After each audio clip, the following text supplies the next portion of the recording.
कपड़ा धोने का ज्ञान नहीं, झाड़ू लगाने का ज्ञान नहीं, बर्तन धोने का ज्ञान नहीं, ये सांसारिक ज्ञान है। इसकी भी जरूरत है व्यवहार के लिए, लेकिन परमात्मा को पाने के लिए, सत्य को जानने के लिए, ईश्वर को जानने के लिए और जन्म मरण के चक्र से मुक्त होने के लिए गुरु के ज्ञान की जरूरत होती है। इसीलिए इसको अमूल्य कहते हैं, इसकी कोई कीमत नहीं है। इसलिए गुरु को क्या कहते हैं? ब्रह्मा विष्णु महेश। मैं आपसे सवाल पूछता हूं माता बहनों और भाइयों, आपसे सवाल पूछता हूं, गुरु को ब्रह्मा कहते हैं, गुरु ब्रह्मा, गुरु विष्णु, गुरु देवो महेश्वर, गुरु साक्षात परब्रह्म तस्मै श्री, बोलिए आप लोग, गुरुवे नमः। आजकल के बच्चे संस्कृत जानते नहीं, खाली इंग्लिश जानते हैं, और इंग्लिश जान गए तो लगता है बहुत बड़े विद्वान है। संस्कृत भी जानना जरूरी है और इंग्लिश भी जानना जरूरी है, क्योंकि दोनों भाषाओं का ज्ञान चाहिए, कई भाषाओं का ज्ञान चाहिए। तो ये संस्कृत में श्लोक लिखा है, गुरु ब्रह्मा गुरु विष्णु। गुरु को ब्रह्मा कहा गया है, गुरु को विष्णु कहा गया है, गुरु को शिव जी कहा गया है। ये तीन नाम गुरु के लिए दिए गए हैं। गुरु ब्रह्मा, क्या आप लोग गुरु को ब्रह्मा मानते हैं? उपस्थित भक्त प्रेमी सज्जन वृंद, धर्मानुरागी बंधुओं,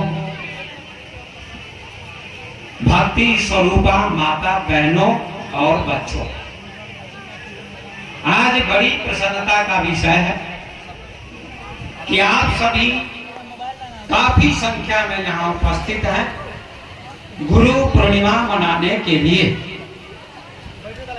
बड़ी दूर दूर से आप लोग आए हैं, नेपाल से, सोनभरसा थाना से, बेला थाना से, सैदपुर तरफ से, सुरसंड तरफ से और भी कई गांवों से लोग उपस्थित हैं। आपकी बड़ी श्रद्धा है गुरु के प्रति। तो मैं आज आपको बताना चाहता हूं कि गुरु पूर्णिमा क्यों आप मनाते हैं, गुरु पूर्णिमा क्यों मनाई जाती है, गुरु पूजा क्यों करते हैं, इसका अर्थ जानना जरूरी है। जब तक इसका अर्थ आप लोग नहीं जानेंगे तब तक यहाँ आने से कोई फायदा नहीं होगा। भाई व्यापार करता है कोई फायदा करने के लिए, फायदा होता है तभी व्यापार करता है। दुकान करता है फायदा के लिए, खेती करता है किसान फायदा के लिए, शिक्षक पढ़ाते हैं उनको भी पैसे मिलते हैं और बच्चों को शिक्षा मिलती है। इसी प्रकार से यहां भी आप आए हैं फायदा के लिए। कौन सा फायदा के लिए, कौन सा लाभ के लिए? यहाँ धन नहीं मिलेगा, यहाँ पद नहीं मिलेगा, यहाँ मकान नहीं मिलेगा, यहाँ जमीन नहीं मिलेगी, यहाँ कोई पोस्ट नहीं मिलेगा, यहाँ सोना नहीं मिलेगा, यहाँ चांदी नहीं है, कोई भी संपत्ति नहीं है। क्योंकि मीराबाई ने कहा है, पायो जी मैंने राम और रतन धन पायो, वस्तु अमोलक दी मेरे सतगुरु कृपा कर अपनायो। मैंने राम को पा लिया, राम माने आत्मा, राम माने परमात्मा।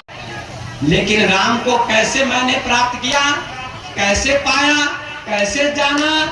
तो मीराबाई कहती है, वस्तु अमोलक दी मेरे सतगुरु। ये वस्तु कैसी है? अमल का मतलब होता है भक्ति, और अमल का मतलब एक होता है कि रोज करना, उसको हम लोग अमल कहते हैं।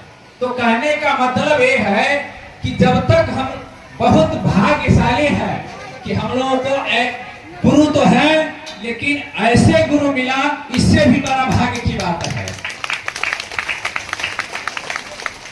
तो कैसे कहते हैं गुरु गुरुवन में भेद है, नीके लियो जान, एक छुड़ावे बंधन, एक बंधन में बांध। हम लोग को ऐसे गुरु महाराज मिले हैं कि सारे बंधनों से मुक्त कर दिए हैं। इन्होंने जब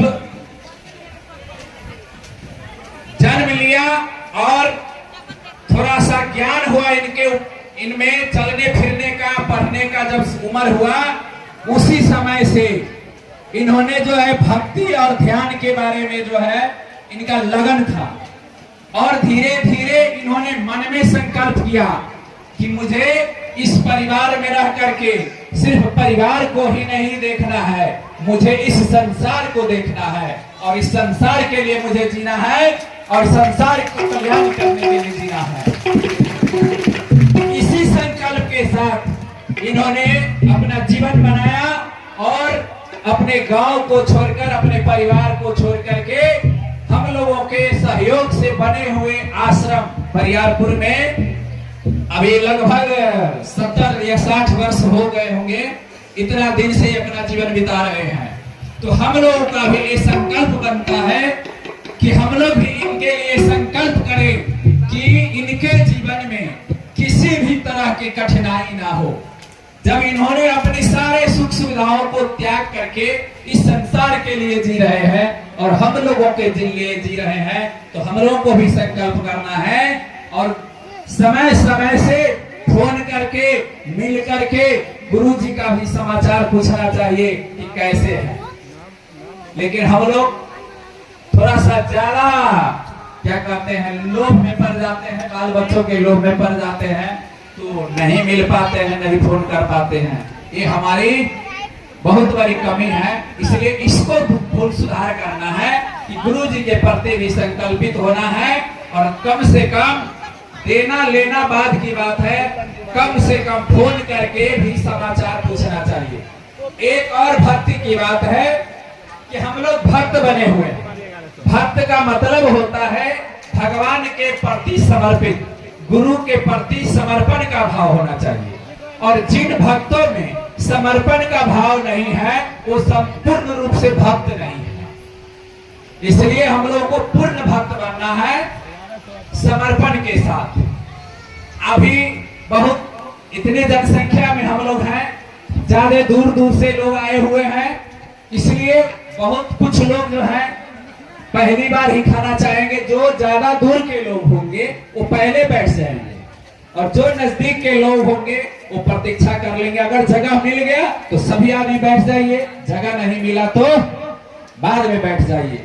इसके लिए हल्ला गुल्ला नहीं होनी चाहिए। एक सच्चे भक्त का परिचय देना है, एकदम शांतिपूर्ण भोजन करना है। और भोजन कैसे, भोजन का मतलब हम लोग यहाँ भोजन करने नहीं आए हैं, भरपेट खाने नहीं आए हैं, गुरु जी का प्रसाद लेने आए हैं, गुरु जी का दर्शन करने आए हैं। इसलिए उस समर्पण भाव से भोजन भी करना है, थोड़ा सा भी शोरगुल नहीं होना चाहिए। इसी शब्दों के साथ मैं अपनी वाणी को विराम दूंगा, इसलिए कि अभी प्रवचन का समय नहीं है। हरि ओम।